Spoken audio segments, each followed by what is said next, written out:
And it's a special treat to introduce Dr. Ashley Stone, assistant professor in our higher ed administration program. In fact, recently elected by her colleagues to be the director of that program. Congratulations to you, Dr. Stone, and to them, and to all of us.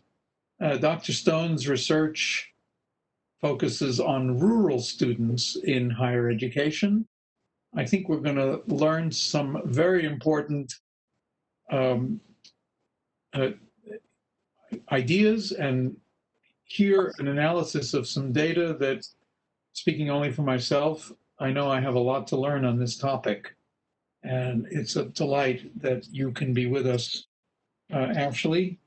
As is usual, you can present, and if you want to, we can hold off on some of the questions and comments until maybe you're ready. But in any case, Meg Holland, our moderator, will be able to facilitate questions and conversation at the right moment. I may have to jump off before you're actually completely finished. Ashley, I hope you forgive me. There's other meetings that I may have to get to, but I'm really, truly delighted to have you, first of all, as one of our colleagues in the school, such a wonderful participant in so much of what we're doing. And today to get a chance to hear about some of your exciting scholarship. So thank you in advance, and Fantastic. it's all yours. Thank you so much for this opportunity. While I am a bit anxious to be speaking about my work with so little visual feedback, that's something I'm not particularly used to. I'm really very grateful for the opportunity to share a little bit about my research and a little bit more broadly about rural students in higher education, which is a topic that I care really deeply about. And so I'm very grateful for the opportunity. So today there are a few things I'd like to do. I'd like to talk a little bit about why, how I came to studying rural students in higher education, and a little bit about why I believe that's important, just to contextualize the study that I'll be focused on. And part of the reason why I'd like to do that. The study that I chose for this is one that is actually one of the smaller studies that I've done, and yet it highlights a few of the nuances about research on rural students that I really value, and I thought it would be an ideal way to sort of share about this very specific study, but also the work more broadly. And so I'll talk about that. I'll speak a little bit to values that we see within rural communities and the ways in which they might encourage or constrain students from those areas from entering into higher education. This study is actually a follow-up study to an exploratory multi-case study that I did beginning in the third year of my doctoral program. And so I'll speak a little bit to the original study, how this study differed, and also when I speak about the findings, I'll talk a little bit about the nuances in the findings between the two studies. So why rural students in higher education? For me, this is a very personal topic. I grew up in rural Northeast Texas. I know that most of you who have met me are well aware that I came from Texas originally, but I grew up in a very small town of about 3,500 people. That's about 2 hours east of Dallas. Most people ask, what is it near? And I say it's near a lot of other things that you probably haven't heard of, but it's about 2 hours east of Dallas and about an hour from the Arkansas and Louisiana borders. So that's where it's situated, but that's where I grew up and spent my life. Not only did I grow up there, my parents continue to live there. My sisters are in a neighboring community. And really, if you trace back our family, aside from my father's mother, our family has been in that same community or a surrounding community for at least 4 generations that we know of for sure. So we've been in a rural space as a family for a very long time. And so when I graduated from my high school, there were very few other people who left and went into college. So I was one of the few people who I didn't really get to make the decision to go into college. My parents just informed me that is what would be happening, and I agreed and went on. But there were very few other people who attended, who from my graduating class who went with me. And when I returned for my 10-year reunion, I was in the process of applying to go back into a PhD program and thinking about what I'd like to study. And I realized that there were fewer than 10 of us who had obtained any kind of degree in higher education. So an associate's degree, a technical degree, a bachelor's degree, a graduate, any type of degree. And I was thinking back on my own experiences and realized that I felt they were very different than the ways my friends from Dallas or Houston or Austin talked about how their transition into higher education went. And I thought a little bit more about my work in student affairs. My first job was at Purdue University, which is a land grant institution in Indiana, which attracted a number of rural students in the office that I worked in. And I saw how their experiences were different than their colleagues their peers who were coming from Chicago or from Indianapolis. And again, at SMU, I noticed these similar differences. And I thought, this is something that I'd really like to study and understand how we can better meet the needs of these students. And as I began to look to the literature to decide where my research should go, I found that there was very little available. We have a lot of research that's situated at the K-12 level in rural education, a lot about schools that are in rural communities, about the students who are in those schools, and about their academic aspirations, but we don't have a lot of information about these students once they've matriculated into college. And that's likely because they matriculate into higher education at such a low rate. However, we do find that in rural spaces, the high school graduation rates are actually quite high. They fall just below those of suburban, and they're actually, if you look at the NCES data, they come in just second across the geographic locations, and yet they fall way behind when we begin to look at their matriculation into college. Now, it can be difficult with that data. There's not really a one-to-one comparison with the way that NCES breaks up that data, but consistently we find in research that rural students are enrolling in college at lower rates, despite the fact that they have such high school graduation rates. About 2013 to 2015, in Texas, there was really a big move. Stakeholders in higher education were really noticing this gap and seeing rural students as a place to tap into this population to meet enrollment challenges for higher education. So we began to see a real opportunity for higher education in rural communities as far as recruiting new students, because we saw, again, these high graduation rates but low matriculation rates. At the same time, we're also seeing from the rural community side a shift in rural economies. Many rural economies are very land-based, so this is what you think of when you consider agricultural communities or mining communities, timber communities. So often either economies that are based on either the cultivation of the land or extraction from the land. But over time, particularly for economies of extraction, so things like mining, both those resources are limited, which begins to shift the economy within this space, and also the additional effects of that type of work on our environment changes our ability to continue with those economies. Even for those, though, who are in agricultural communities that are primarily agricultural economies, the growth of corporate agribusiness has really put pressure on small family farms. And so even if those farms are continuing to run, the ways that those are functioning is really starting to change over time. And so with these shifts in the rural economy, it also opens up a space potentially from the rural communities to look to higher education for ways that they could maybe be more nimble and should be more proactive about how these economies are shifting, and how they can continue to keep their young people in viable careers within the community. The last point I'd like to make is the increasing diversity. There is often when we discuss rural communities, the narratives really fall around a monolithic notion of sort of working class white communities. And while this is a large portion of rural communities, it's a huge disservice if we discredit the many large areas in which we have diverse rural communities that are not white. Patricia Hill Collins, in her work in Black Feminist Thought, talks about the importance as places of resistance for predominantly Black rural communities, particularly in the Southeast.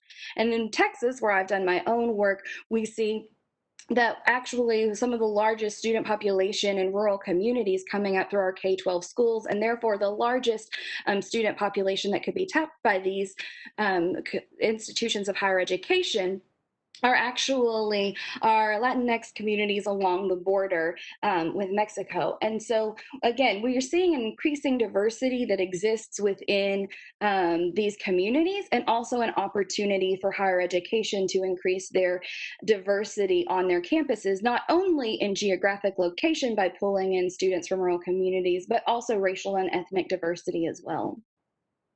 So those are some of the key points, I think, that bring some salience to why I began this work, and some of the ways in which it's sort of coming to a head that this could be an important part of study in higher education, particularly as we face different enrollment challenges.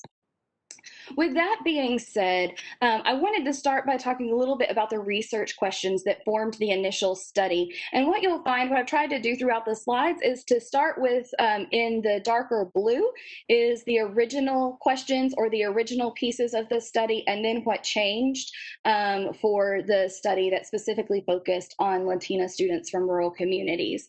So the first study that I completed looked at what are the common values held among college students who left their rural community to pursue higher education, and how did those values influence the choices of college students made about higher education. And so what happened, we completed that first study, and I'll speak a bit more to that, but then I actually received a grant from our school to do a follow-up study to really hone in on and focus on the similar questions, but focusing specifically on Latina students from those rural communities. As we moved into the second round of that study, I was actually joined by two additional colleagues who were interested in the work. The one was a cohort member of mine who was Latina, but from an urban area, and the other was a woman that I worked with who was pursuing her master's degree in the same program, who was a Latina woman from a rural community. And so they were very invested in what we were doing and were able to join me on this follow-up study. So to start with, I think it's important for me to take a step back and talk about defining rurality. One of the first challenges that anyone who's going to do research in rural spaces faces is how they will define what rural means. The reason that can be so challenging is that there have been over 24 definitions of what rural is from the federal government, and there are even more when you move to the state level. Depending on which definition you choose, that means that you're including or excluding different groups of people. Additionally, many of those definitions can be problematic. They're often very focused specifically on questions of population density, and they're actually often urban centric. So there's a lot of time spent on deciding how we define urban, and then once we've defined urban, just saying, okay, everything else we'll just call rural, rather than ever trying to have an understanding of what rurality is in its own right. And so for the sake of this study, I asked students to self-identify as rural. And so they were the ones who came forward and said, I identify as rural. I identify the community I grew up in as rural.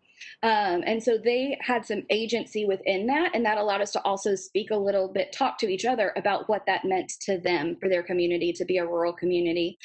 And then the second piece was that I did use NCES. While they do have an urban-centric model, what I did was I actually used both their rural and town categories. So if you're not familiar with how the NCES does their geographic locations, it is connected to the census, but it starts by defining the urban area and suburban areas, particularly by size, and then towns and rural communities are actually defined in their distance from those urban areas. And so I used sort of the broadest scope of that, both town and rural within NCES, and then had the students self-identify to sort of create a boundary for the study. So, with that being understood, I wanted to come back and talk a little bit about what the literature says about values within rural communities. And the first thing I think that comes up when you begin to look at the information about rural communities are the value of community itself. And there are strong community ties. I know that having lived around a lot of different people, people from different cities have a lot of pride in their cities. So they are really excited to be from Houston or Austin, and they're really proud to talk about what that means to them.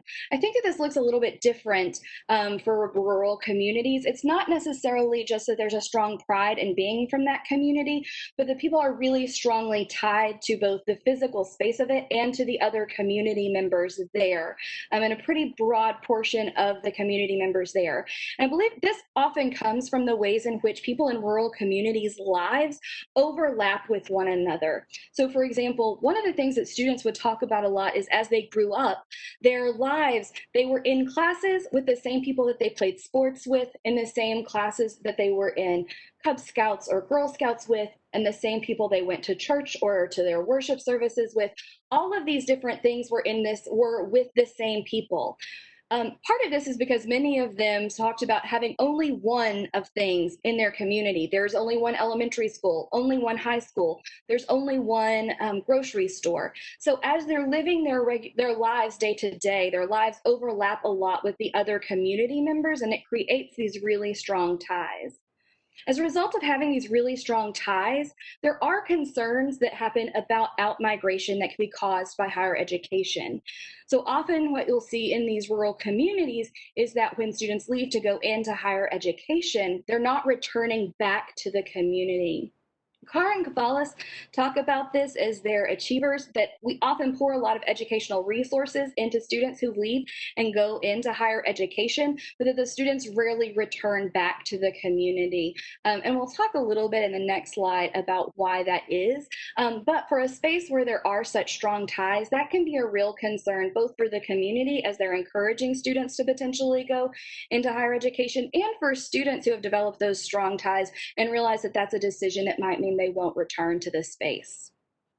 Which brings us to talking about the value of education. So I spoke before about the shifting economies within these rural spaces, and that they're often focused on land-based economies. This means that often the skills and training and knowledge that are most valued through education in these rural spaces are focused on the skills and knowledge that are necessary for, again, that local economy, whether that be agricultural, mining, whatever is the business of those specific economies. Those are the things that are most valued within education in those spaces. This can often be very technical skills or manual labor skills that can be more, because those are what are most closely aligned with those rural economies. This also means that for students who are interested in careers or interested in careers that fall beyond what they believe the local economy can support, research has found that as early as junior high, so 7th and 8th grade, students are beginning to negotiate what means more to them to pursue a career that they are really potentially excited about but don't believe their community could support, or staying attached to the community they're a part of and thinking about the options they have available to them there. So those were the two main buckets of literature that I really explored for the original study that looked at rural students broadly and the values that might be hindering or encouraging them to go into higher education. When we moved the study to focus specifically on our Latina students, we also added the bucket for the value of family as we were doing our research, specifically to add to the literature on our Latina students. We found that family was really important. Not that it's not important to all rural students, not that family is not important to other spaces, but it was particularly important for us to address this within the work of this study. And for the value of family, some of the things that I wanted to highlight was particularly for these women, there is a paradox of navigating both individual and family roles. So in the same way that I talked about some of that tension that exists around economic viability for some students and their commitment to their community versus what they might be interested in going into in the future as a career, for these women, it was really about maybe some of the individual roles that they felt that they wanted to pursue versus the role that they believed they had within their family.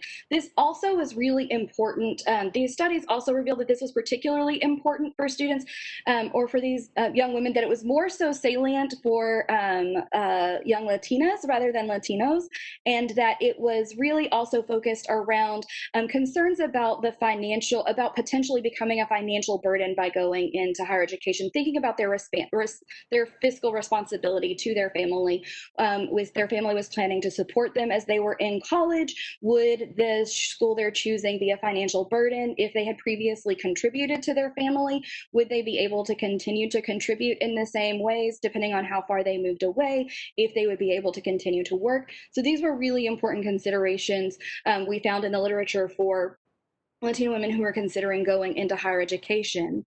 The second thing that we really found is that women in the family, particularly women in these Latino families, really provided the predominant role in setting expectations and providing support for post-secondary decisions. I will say this actual finding came out between the first and second versions of our manuscript, but it came from some dear friends of ours at UT Austin, so we were happy to be working with them, and you'll see an echo of this finding in our own research.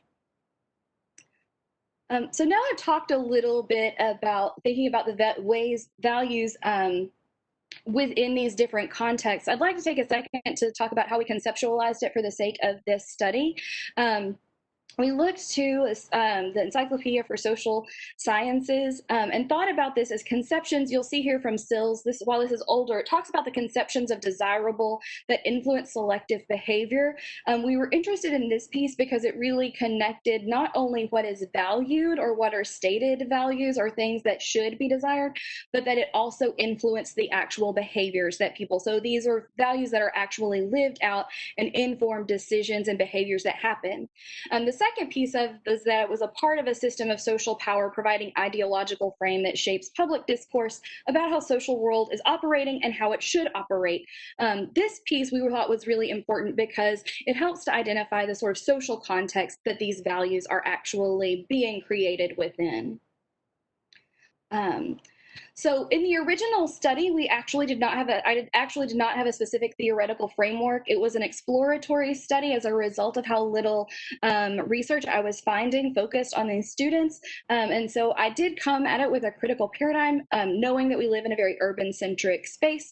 I was trying to really look at what are the values that these students are talking about and bringing into our college campuses, but there was not a specific framework that was used. However, when we went back to do the follow-up study, we look specifically at Chicana feminism.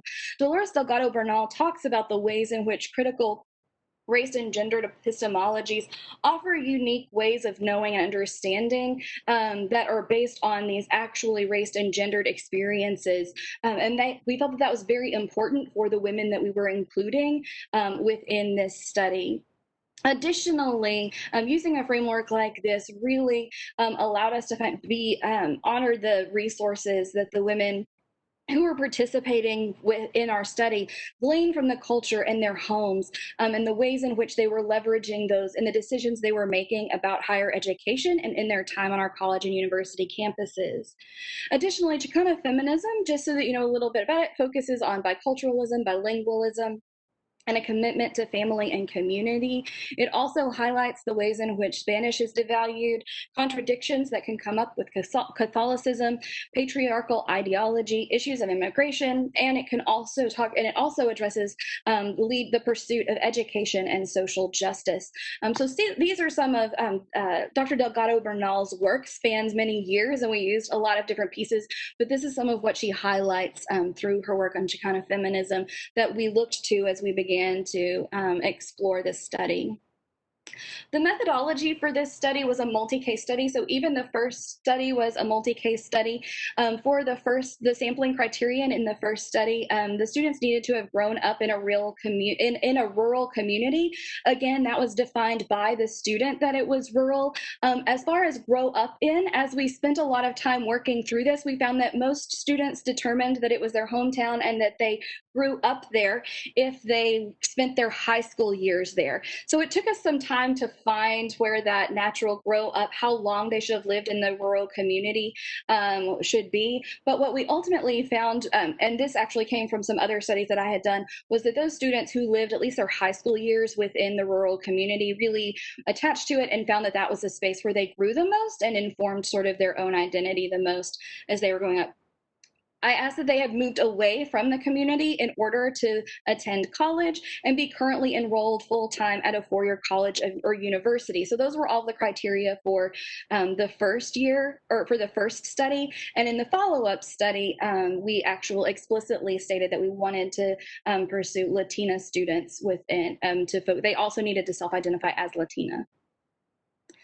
The data collection, there were a number of different pieces of data collection. So we had an initial survey that went out through different email listservs. This was an opportunity just to gather some initial demographic data from students to make sure, again, we could get their hometown, make sure they fell within that town or rural category within CES. We were able to gather what class they were in or what classification they were at within their time studying, what their major was. So some of that general information and also enough information to let us start the interviews. The main data collection source were two interviews that were done with each student. These were pseudo-structured interviews. The first interview really talked about their hometown, what it was like to grow up there, the ways in which they formed their values there, what were the things that they valued, how did their home community influence those values.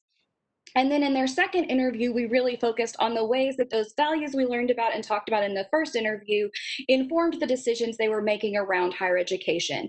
The decision to go into higher education in general, the decision of where to go to school, what to major in, etc. We also had students use artifacts for this. So we would ask them to bring in artifacts that they felt represented the things that they valued in their life. So for example, one student brought in a very decorative cross that her aunt had given her before she came to school. And she talked about how she would look at it often at night. And when she prayed at night and looked at this cross, it not only made her feel closer to God, but it made her feel closer to her family because she knew that it was a symbol that they were praying for her as well. And so she talked about the ways it represented her own faith and the love that her commitment to her family and their commitment to her, and how she valued both family and faith. And that was an artifact that represented that. We also had documentation. Students also submitted different types of essays, maybe that they felt exemplified their values, whether that be the essays they wrote to get into college for different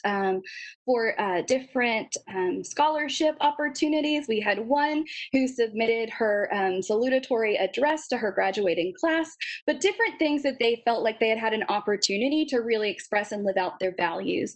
And one of the other pieces that we looked at was had them talk through their social media. So the students would sit down with us and show us their Instagram feeds or their Facebook feeds and talk about the ways that they felt the values and the things they said they care about were exemplified in the ways that they lived their life and were demonstrating or showing that they valued things through these social media feeds. So that was also used sort of as a digital artifact as we worked through that.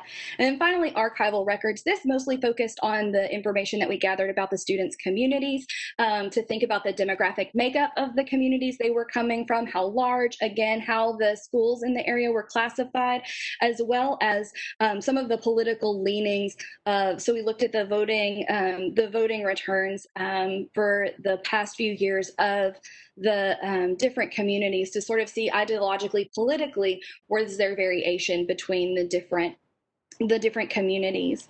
For the data analysis, again, in the first version, we had multiple rounds of EMIC coding because it was an exploratory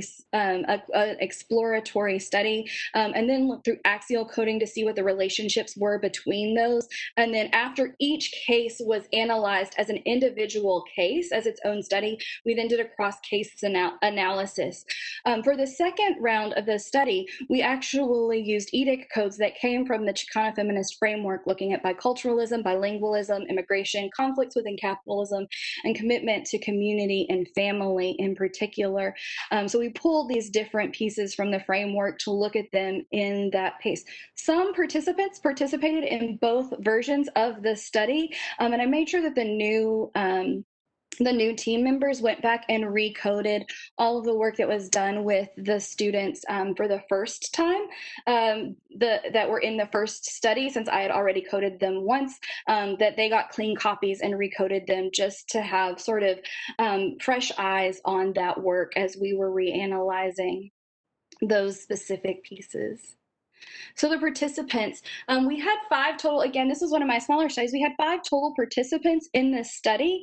There was actually a 6th participant who finished the survey and both of the interviews with us, and all of her stuff really echoed a lot of what the other women were saying. But since she didn't submit any of the artifacts or the other pieces, we decided not to fully include that, since it was an incomplete sort of case, not to include it in the study. But we do want to say we were grateful for her time and want to say that that what she said really echoed a lot of what the other 5 participants had to say. As you can see, they were either fell in the first year or senior category, so we sort of had them on both ends of the university spectrum. They were from a number of different majors, though all of them though they were primarily in helping majors, and I'll talk a little bit about that in a minute. 4 of the 5 were from predominantly Latino communities, and of those, 4 out of 5 were also from strongly Democratic-leaning communities, and there was one student who came from a predominantly white community that's political leaning was particularly Republican. So now I want to speak a little bit about the findings from this study. The biggest thing that comes back, I think, to our initial talk about the family values are that there are 2 sub-findings under the importance of familial influences for these young women, and particularly the influence of matriarchs within the family.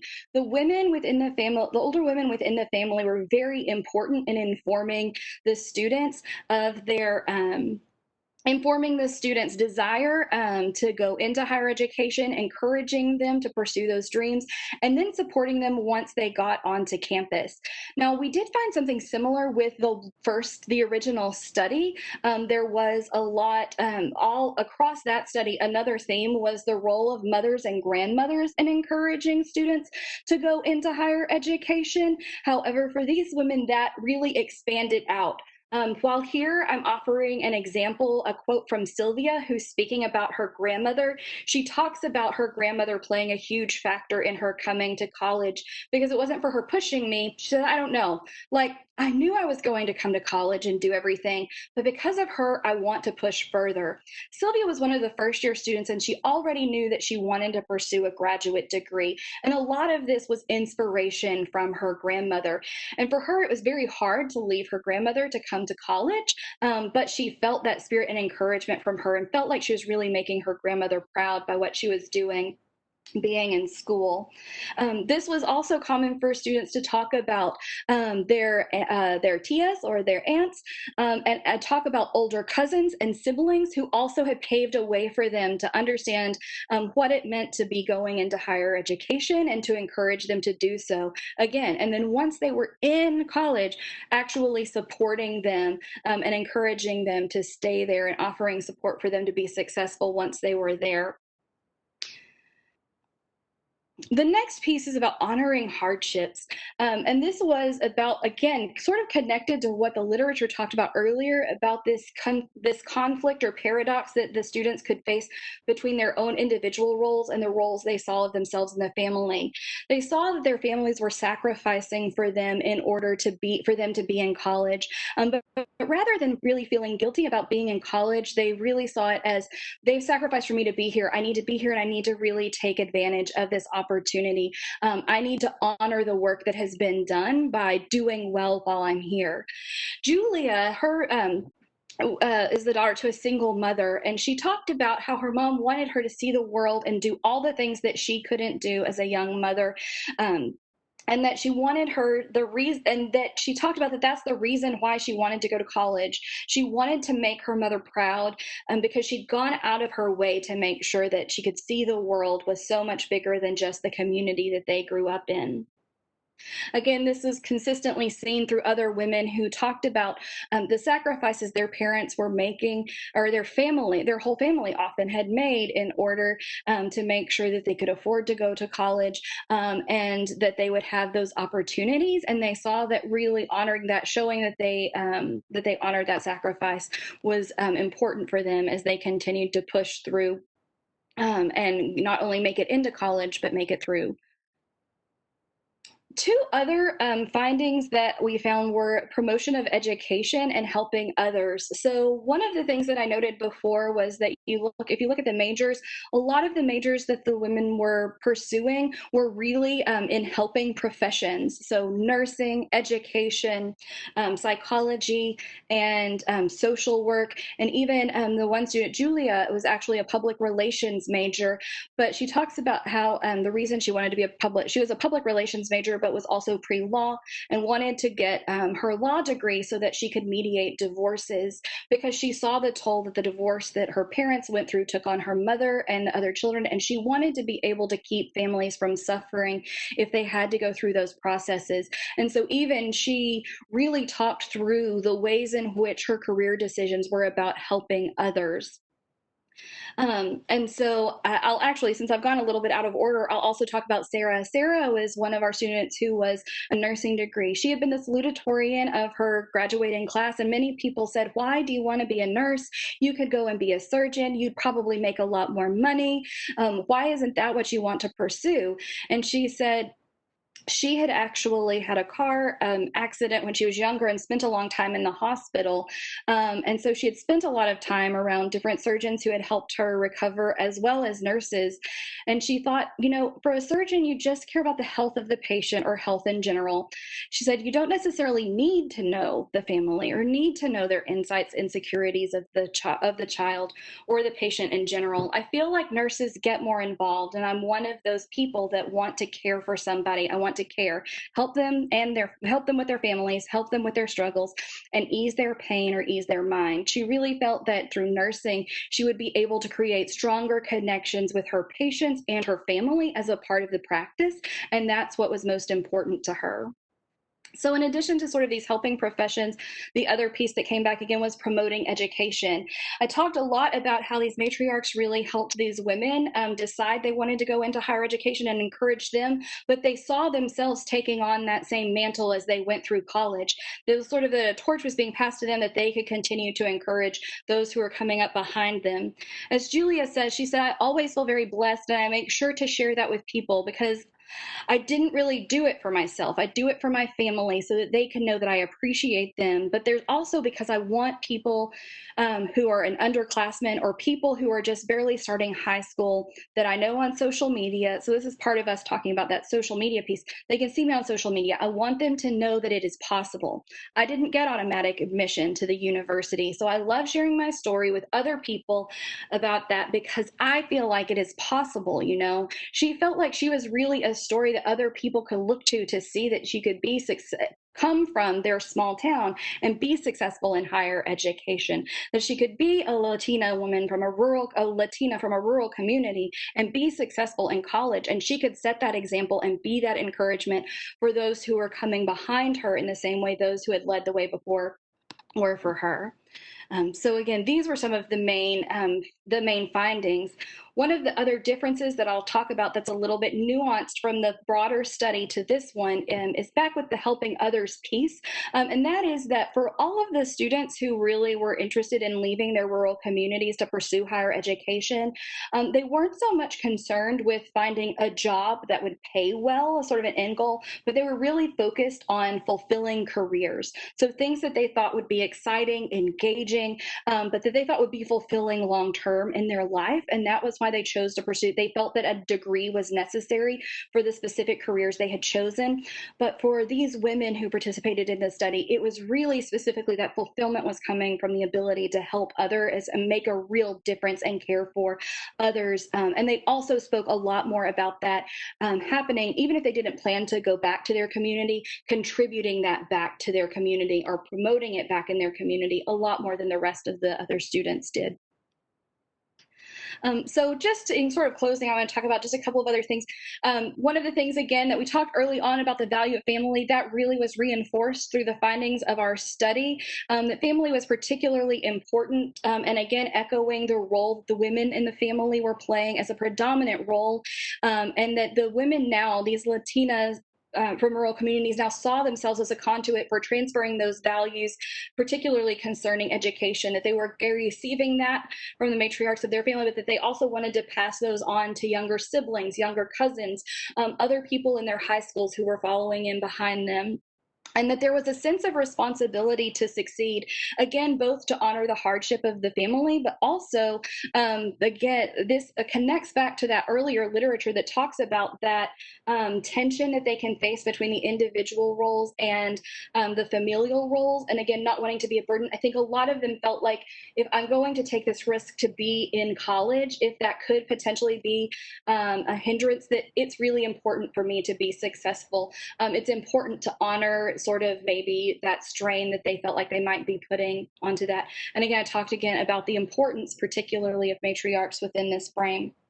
And finally, the commitment to community, which I think came through even more clearly with the women in this study as opposed to the larger study, and the ways in which they again saw themselves as role models, not only for their own younger siblings, but for the other community members. And I think that that's really important for us to think about as we look to what some of the implications for this work can be. First of all, in recruitment, I think in two different ways. First of all, if we're seeking to recruit students into higher education from rural communities, I think it's important for us to note the nuance that there's not a monolith, that there are nuances between these different rural communities, not just geographically, but again, racially and ethnically.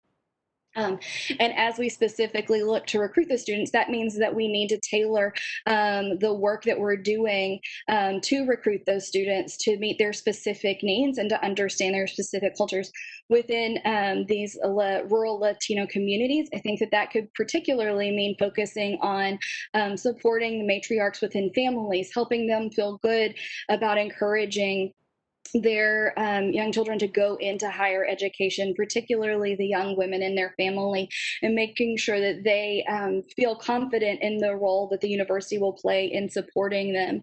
But I think also by building strong relationships with these young women, we see that they already want to go back and want to set a good example for those who are following behind them. So how can we hire them to work with our admissions, to talk about recruiting, continuing to recruit students from their home communities and encouraging sort of a pipeline of students into higher education that is built with people who really understand the community and the culture itself and can speak to the ways that our institutions are supporting them. One of the other pieces I think is important for us to consider is that the women really spoke a lot about the ways they continued to receive support from their families as they transitioned to higher education, but not so much about how the campuses were supporting them.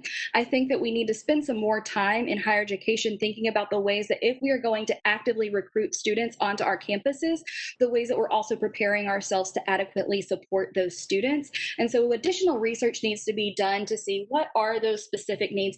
How can we both engage the family support and support the support the support that's coming from families. How can we help create greater capacity for that without adding additional strain potentially to family members, but also provide our own support that's really tailored to these unique groups of students. And I think, again, also honoring the knowledge of the home.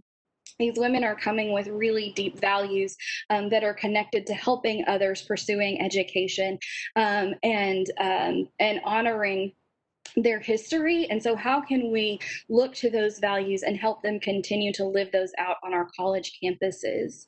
I do want to make one quick note at the end that I talked about before, that this was conducted in Texas. And so earlier when I talked about, while we use the term Latina throughout, these were predominantly Mexican American identifying women. And so this is a very narrow segment. And I don't want to pretend, again, that the Latina community is also very homogenous. And so there are limitations within this study due to likely the geographical scope of where it was conducted, but hopefully still a helpful starting point as we think about rural students broadly, but also the fact that nuance exists among them as we think about how we can both tap into them as a resource for our institutions, but also genuinely support them once we're here. Thank you. Ashley, thank you so much. Really, really fascinating work. Gives me a appetite to read more, and I'd like to get my hand on the paper and all the rest. So this was wonderful. Let's turn it over to Meg to manage the flow of questions and comments. People, I suppose, can either just send their question in, or Meg can unmute you, but I think we already have a few that have put their comments and questions in the queue. So Meg, you want to take over? Sure, thank you. Dr. Stone, Dr. Grant has a question. But first she says, thanks for the interesting presentation. She understands that rural families struggle in encouraging higher education when increased education so often leads to students leaving their families to pursue jobs in faraway places. Did your students sample speak to these issues?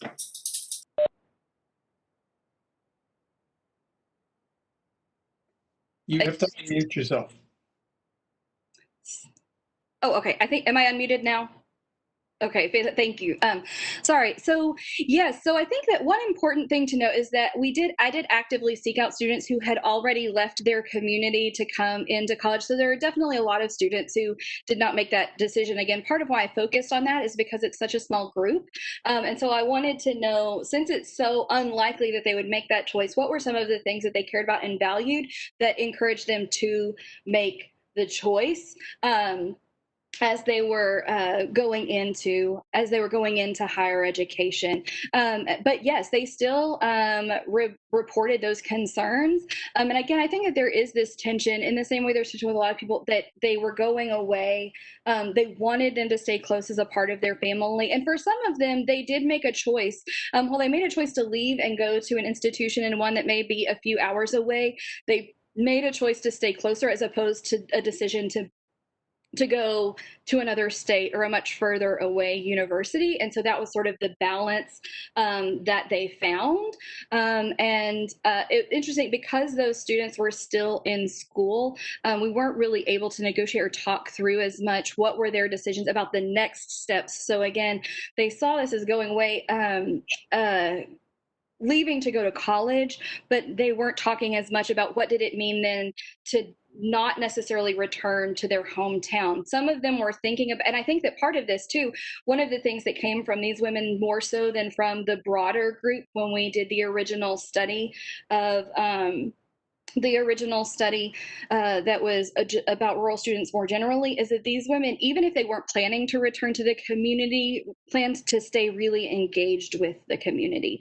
So even if they didn't plan to move home, they were still really invested in going back home to talk to students about going into college, or going back home to help provide services from time to time. And so even if they weren't planning to move back, they really planned to stay stay engaged with the community. And that came through a lot more than it did with the broader rural student population that had come in. And so I think that part of that does have to do with both the strong ties that they had to their family and their family wanting them to stay close. But I think that you would likely also, for those who didn't leave and go out to college, that you would find a lot of families who that was a big concern, and part of what kept them from really wanting to encourage them to leave was that they were afraid they wouldn't return back to the community.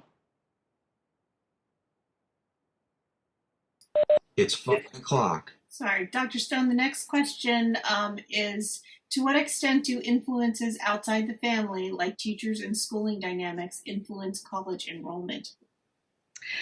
So this was actually something that I was fascinated by both in the original study and in this follow-up study, and that was that students spoke very little, surprisingly little, about about the teachers and different like high school guidance counselors and things like that when they discussed their enrollment in college. It was really much more focused, again, often on their family as an influence for that.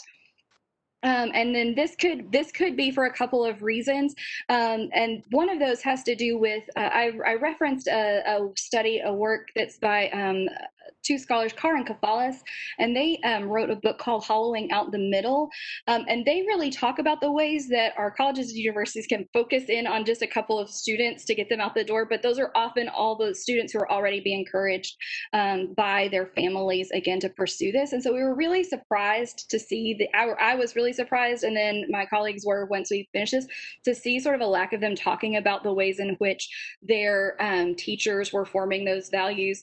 Julia did speak about one teacher who had traveled a lot, who shared a lot about her travels and sort of this idea of seeing the world that influenced her. But again, the most predominant ones were coming directly from the family, and few others mentioned any of their teachers, which was a little sad. But the other piece of that I think about that I think could be potential, and I think there's a space for more research in, is that a lot of times these students don't just identify, in rural communities, don't just identify their teachers as their teachers. Their teachers are often also, again, an aunt, a cousin.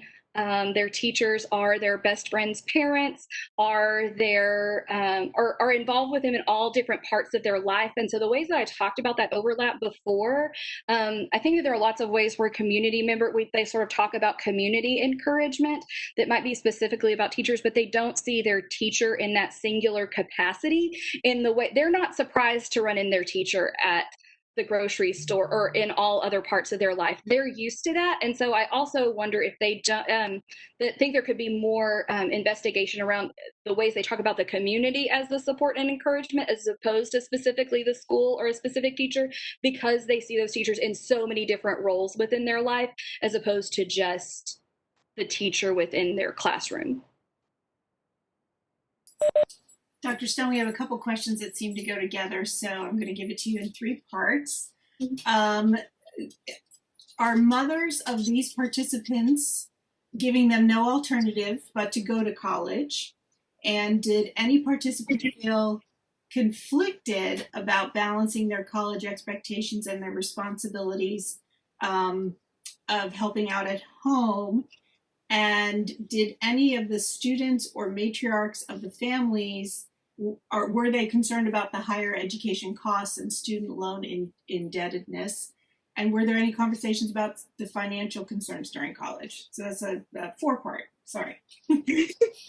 Yes, so I'll try to speak to those, and maybe sort of in one like larger answer can speak to a few of them. Yes, the financial concerns were very important. A lot of these students were very high achieving in high school and were able to secure scholarships, but they talked about that being a part of their decision-making process. Again, a lot of them really were conflicted about this idea of what kind of financial strain might going to college put on their family. And so they were really trying to make sure that the decision that they made, they were really hoping that it would not, we're trying to avoid putting any financial strain on their family. And particularly, I think, an aversion to thinking about it as loans, but just like their actual ability to pay. And for many of the young women, even if they were receiving some support from their family, you could tell that they really felt a responsibility. And I think, again, in that discussion of the honoring the hardships that they had gotten, it was important for them to get their scholarships and to be able to keep their scholarships so that they can continue within to continue their education, and without putting additional strain on their family.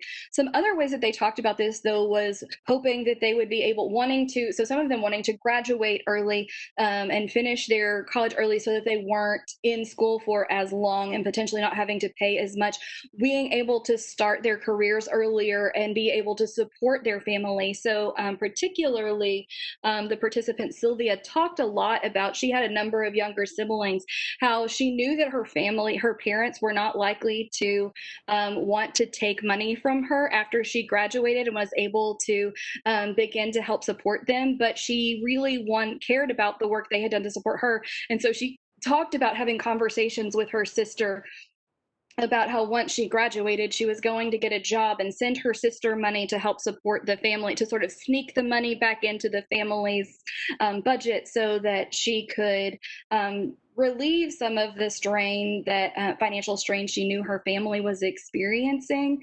But again, that was never keeping them from wanting to pursue higher education.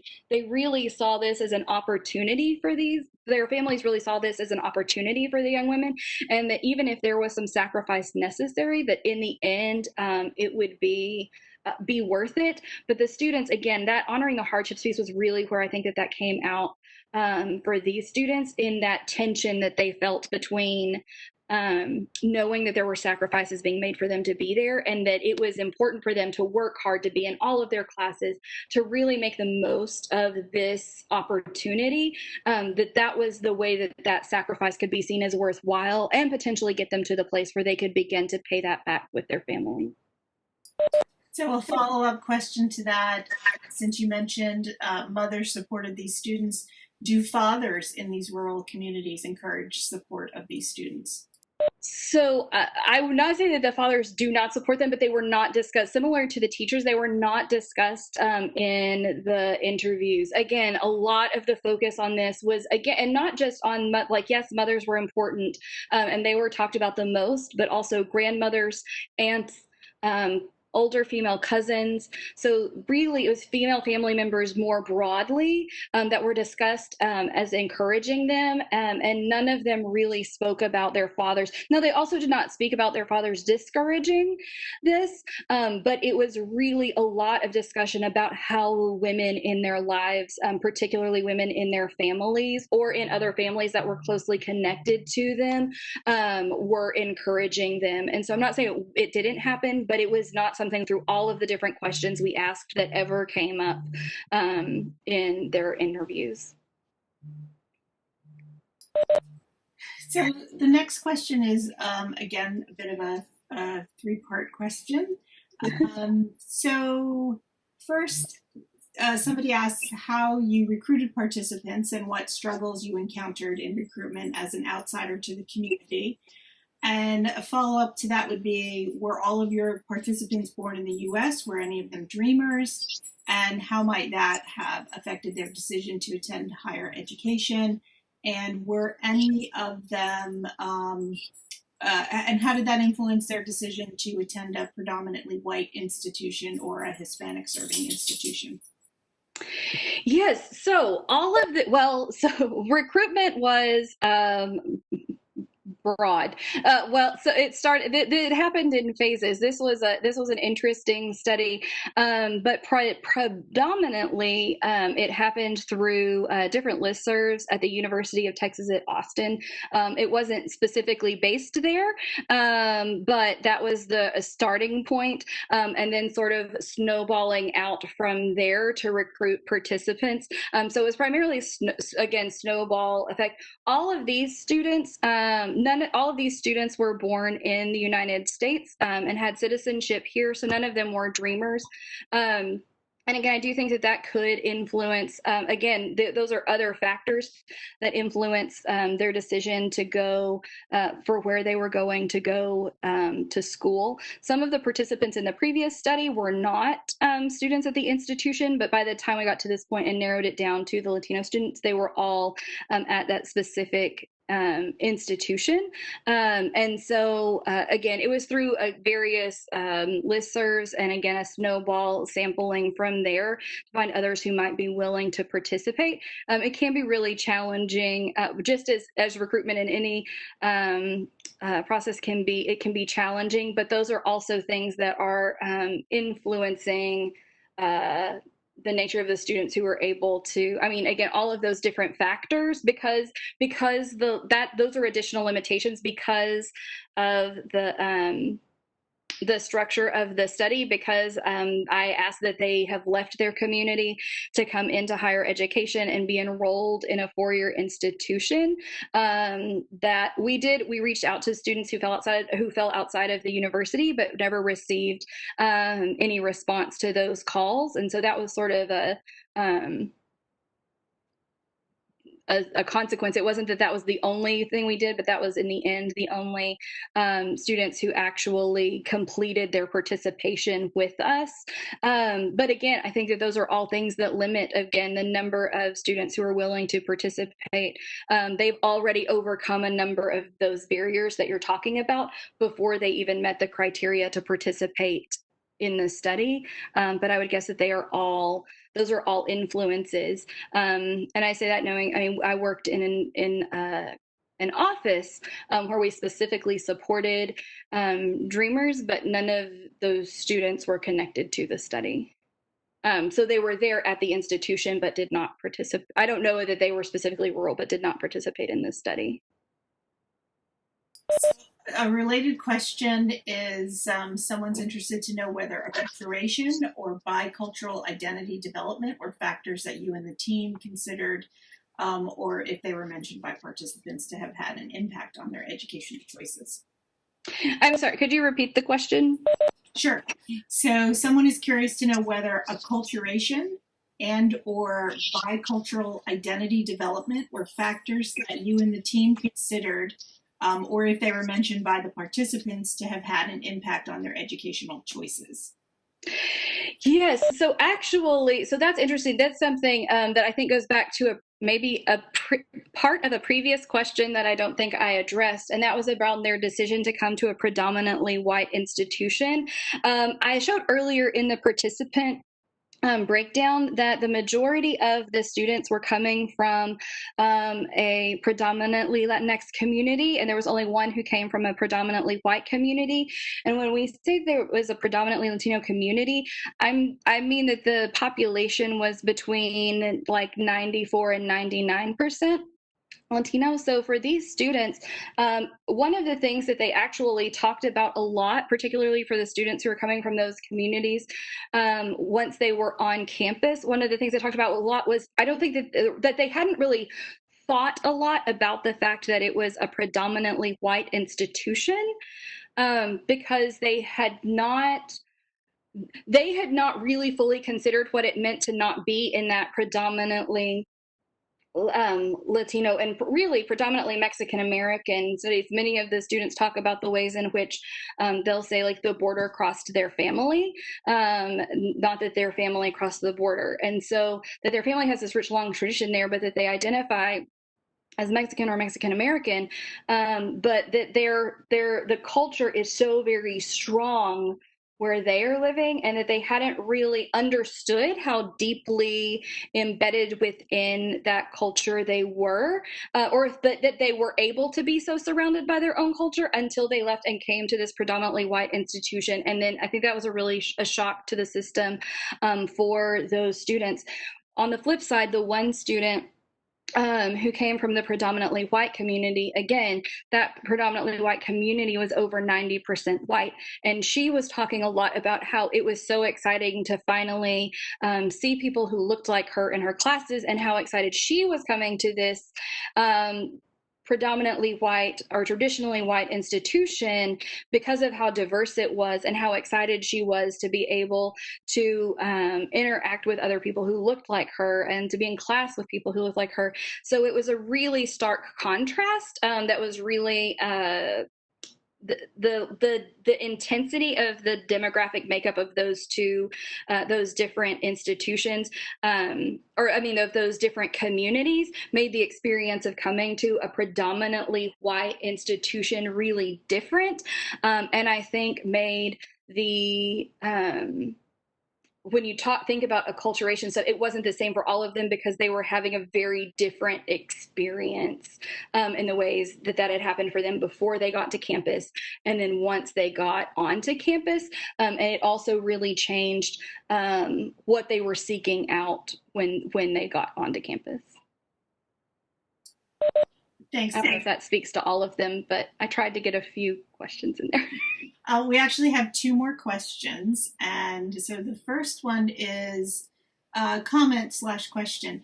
You mentioned taking a critical perspective of the prior literature that had an urban or suburban assumption to the findings.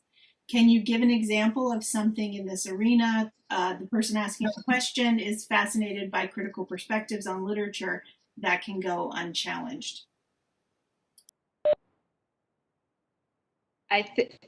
So for the original, so I'm sorry, can you read the question again? I would really focus to make sure I'm paying attention. The question is, can you give an example of something in the arena that had of the literature review that had an urban or suburban assumption to the findings? Yes, so I would say that a lot of the work that's being done now, there are definitely a lot of people who are already doing some critical work who are focused on rural communities already, again, that I think are trying to take that up with a critical perspective. But really what I'm speaking about when I think critical understandings, again, are thinking about the ways in which we define what is rural, how we understand what rural spaces are and what should be considered in that, the way that a lot more attention is spent on focusing on what is urban. Also, often when we look at when I talk about urban centric, I'm not just talking about the research, but the societal perspectives. And so there's a lot of work that's done that looks at sort of critically understanding media and the ways in which growing up that rural students are internalizing the fact that they have that they are less cultured, that they have fewer resources. And so the ways in which narratives are really built up around these ideas that one of the participants in the study said, I'm really tired of hearing, she was saying, thank you for talking about this and asking me about where I'm from. You know, a lot of people don't think I have the internet, or they're surprised that I have these social media accounts because I came from these spaces. And she's like, that's not, I mean, and as a sidebar, yet there are a lot of internet challenges and there's a lot of infrastructure issues that do need to be addressed. But she's like, these assumptions are being made about how little knowledge or information I have. And people just think I come from the middle of nowhere. And she's like, but it's somewhere, it's important. And so it was these narratives that you could tell she had already heard coming onto campus, but also that past literature has found that a lot of rural students have internalized that they're coming from spaces that are under-resourced. And while in some cases that's true, a part of taking a critical look for that is not looking at just a deficit based, like not ignoring the fact that some of those resources don't exist, but being really asset-based and trying to ask the questions about what are the resources that do exist there, and what are the resources that they are bringing? What are these strong community ties that they have telling them about ways to form community in new spaces, or the ways in which students would talk to me often about the ways in which they really enjoy being home because they appreciate the quiet of being in a smaller town. They have appreciate the space that they have to wonder, the ability to be in nature, so that they talk a lot about the resources and the assets that they had back home that they don't have anymore. And I think that's more what I'm speaking to, is the ways in which there are dominant narratives that talk about these as sort of places of deficit, and trying to reframe that in a way that talks about pulling people into these urban spaces and saying, no, there are resources there too, but we need to rethink what resources are, particularly in terms of these students who are coming to our campuses. Hopefully that begins to speak to that. And that was actually going to be the last question from Dr. Millman, who asked us very, very early on, was based on your research, what are the recommended supports for rural Latinas? Yeah, so I think there are a few different things. One, I think that making sure that we understand, so this is actually going to go back to a quote that I know a number of people who've ever heard me talk about this work have heard me talk about. There's a quote from Bell Hooks in the prologue to, actually, I believe it's both in her prologue to Appalachian Elegy, but she also discusses it in her book on belonging. And she talks about the ways in which, as a Black woman from a rural community, her narrative was erased from existence, so that all of the narratives that she was seeing around Black people were really around urban narratives, and all of the narratives that she was seeing around rural people were about white rural people, and that she really wanted to see herself in these narratives of what it meant to be Black and growing up in this rural community.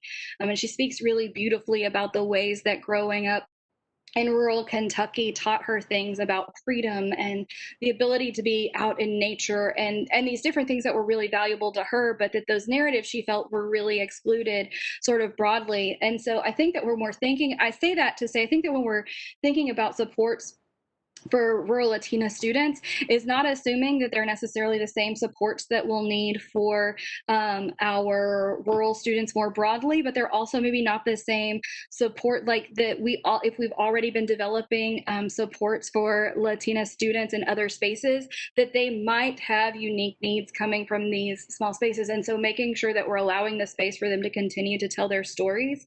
Again, I think that predominantly some of the supports that I would really encourage are thinking about the ways that, since these matriarchs are clearly very important to these women, and it can be a strain being pulled away from them, thinking about the ways that we can support those connections that they still have in ways that are really healthy, that support the work that those who are back home supporting them are doing in that, but also that help them feel connected to our campuses, and that's healthy. And I'm sorry, I feel like I should have stepped back and take a caveat. There has been a lot of past research in higher education that has been criticized, and that now people are moving away from, that talked about a need to really separate students, to really separate from their family, from their past community, to fully integrate into their colleges. And while that's being challenged, I think that this only speaks all the more to the need to challenge those narratives, that we shouldn't be telling students to fully cut themselves off from their homes, from their families, from their past communities, but we should be thinking about how we can engage that support in really healthy ways, and how we can talk to everybody who's involved in the success of the student, not just the student themselves, in what makes sense for how they're supported while they're on our campuses. And that takes a lot more work, because you're not just thinking about how do I work with the student, but how do I work with a community that is important to the student. That's a lot bigger task to take on, but that doesn't mean that it's not important.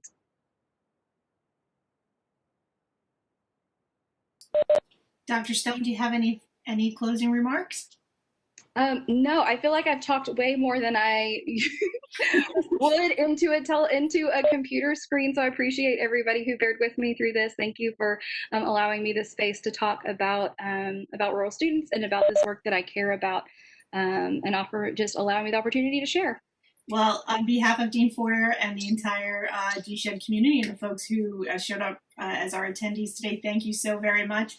It was a wonderful, wonderful kickoff to our academic year 2021 Ecology of Education lecture series. So lots of people are virtually clapping for you right now. Thank you so much. Thank you.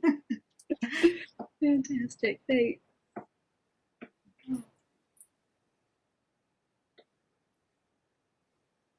You can see in the comments. I was going to say. Yeah.